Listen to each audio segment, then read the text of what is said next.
أعوذ بالله من الشيطان الرجيم بسم الله الرحمن الرحيم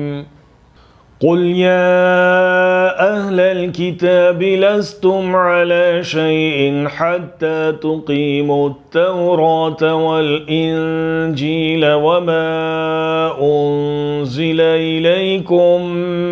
من ربكم وليزيدن كثيرا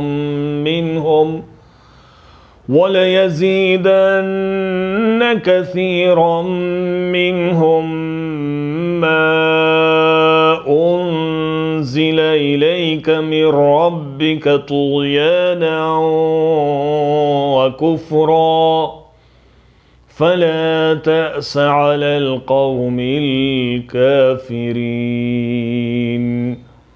कह दो कि अहले किताब नहीं हो सकते तुम किसी भी शय पर जब तक कि न कायम रहो तुम तौरात और इंजील पर